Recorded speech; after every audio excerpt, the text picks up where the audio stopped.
Si vous examinez chaque paradigme, chaque système en ce moment, que ce soit le système politique, le système économique, si vous regardez le modèle religieux, l'environnement, le système éducatif, si vous regardez le système médical, tous ces différents paradigmes commencent à s'effondrer.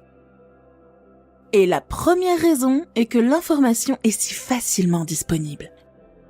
La vision patriarcale monothéiste selon laquelle il y avait une figure d'autorité qui était un prêtre, un médecin, un gouverneur, un chef, un roi qui supervisait et gouvernait et qui possédait toutes les informations et les diffusait par choix ou par volonté à des personnes qui étaient à un moment donné ignorantes, était un excellent moyen de contrôler les gens.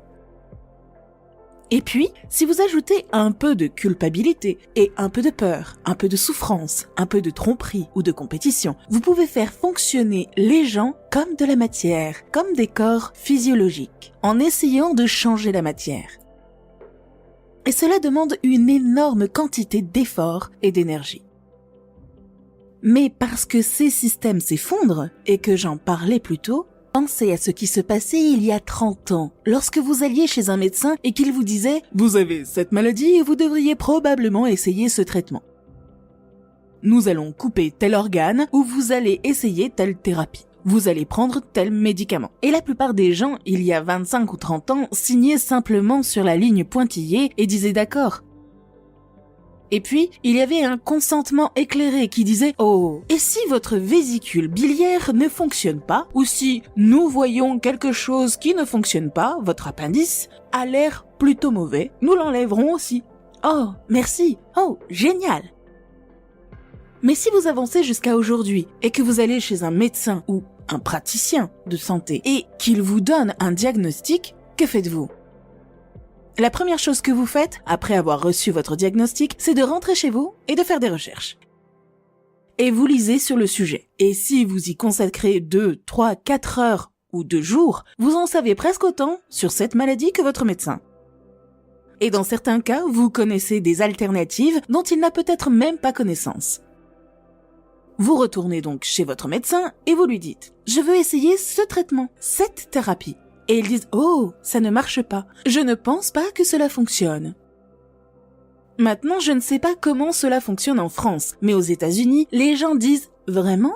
Il est temps de trouver un nouveau médecin. Je veux quelqu'un qui me soutienne dans mes objectifs de santé et je veux quelqu'un qui m'informe et me conseille d'une manière qui m'aide à évaluer ce que je fais et ne ressent pas de rejet ou de négativité à cause du choix que je fais. » Et les recherches montrent que les personnes qui se sentent bien dans leur traitement guérissent plus vite, car de nombreux systèmes commencent à se désagréger. Je suis très optimiste, car pour que quelque chose de nouveau arrive, l'ancien doit littéralement s'effondrer. Maintenant, il y a une réserve à cela parce que je crois que si les choses commencent vraiment à s'effondrer, il y a une propension pour les gens à vivre dans la peur, à vivre dans le manque, à être en compétition et à essayer d'obtenir ce dont ils ont besoin parce qu'ils vivent dans une conscience de pénurie. Eh bien, c'est cette même conscience, cette même énergie, cette même mentalité qui va se propager. Le même système reproduira le passé. L'histoire se répétera.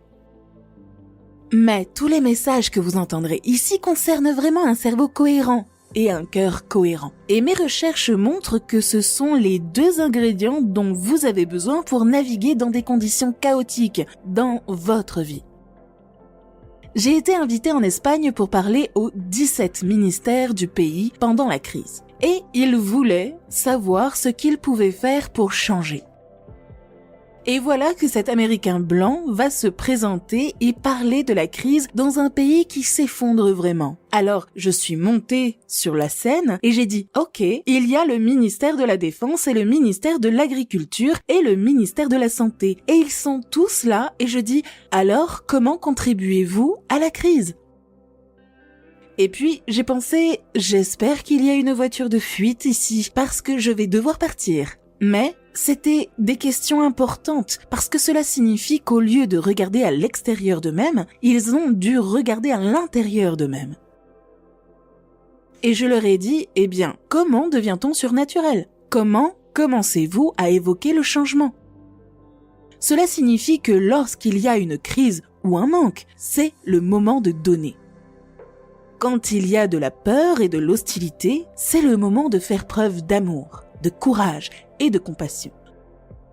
Quand tout le monde juge, c'est le moment de faire preuve de coopération. Et si nous continuons à faire ce qui n'est pas naturel, tôt ou tard, nous deviendrons surnaturels. Nous devons donc nous attaquer à ce changement dans le monde à partir d'un niveau d'esprit différent. Nous devons vraiment commencer à nous unifier. Et l'ingrédient qui crée cette unité, ce sont ces émotions élevées appelées attention, gentillesse, amour, coopération et intégrité. Et ce sont les choses que nous devrions cultiver à chaque instant. Et si vous commencez à puiser dans votre propre potentiel, dans vos propres ressources, cela va diminuer votre besoin de choses extérieures à vous. Maintenant, tout d'un coup, pour les entreprises et les organisations qui cherchent le consumérisme, c'est comme ça qu'elles font du profit. Elles ne vont plus obtenir ce dont elles ont besoin parce qu'elles sont moins contrôlées ou séduites par les conditions de votre environnement. Je suis donc optimiste dans un sens, parce que je comprends que ce qui va se passer, c'est qu'il y aura un certain chaos. Mais je suis aussi très excitée, et je pense que nous avons tous, à un certain niveau, négocié pour être ici. Et je crois aussi qu'à un autre niveau, d'après mon expérience de témoin de personnes ordinaires faisant l'inhabituel, se guérissant elles-mêmes et changeant leur vie et créant des expériences miraculeuses, nous avons tous les ressources et la capacité de pouvoir le faire. Et les conférences qui m'intéressent plus que toutes les autres sont celles où nous nous mettons au travail. C'est là que je veux être la plupart du temps, parce que tout le reste n'est pour moi qu'une conversation de dîner. Et je n'ai pas vraiment l'impression que nous avons beaucoup changé. Oui, mais quand vous devez vous confronter à vos limites et que vous dépassez une émotion qui vous a gardé ancré dans le passé pendant 30 ans, vous libérez votre corps des chaînes de cette émotion et vous commencez à libérer l'énergie. Et maintenant, vous pouvez voir un tout nouveau paysage dans votre avenir parce que vous ne le regardez plus à travers la lentille du passé. Et tout d'un coup, vous n'avez plus besoin de marcher dans votre vie de façon émotionnelle. Et en réagissant de la sorte, vous donnez aux autres la permission de faire de même. Et donc, la façon dont nous commençons à changer tout ce jeu, c'est en commençant par nous-mêmes. Et en commençant à le faire, nous commençons à permettre aux autres de faire de même. C'est un grand moment pour être en vie dans l'histoire. Nous ne devrions jamais, jamais, jamais attendre que la science nous donne la permission de faire le hors du commun. Nous devrions y aller et faire ce qui n'est pas commun, le faire à plusieurs reprises et faire en sorte que la science vienne nous étudier et améliorer ses lois pour dire « Mais qu'est-ce que vous faites ?» Je fais ces vidéos chaque semaine et mon but est d'aider les gens à être heureux, à être eux-mêmes, à avoir une vie bien remplie. Alors abonnez-vous et likez la vidéo, parce que quand je sais que vous aimez, cela m'aide à produire plus d'informations que vous aimez pour vous aider à être la personne que vous voulez vraiment être. Merci d'avoir écouté et à bientôt sur Espace Motivation.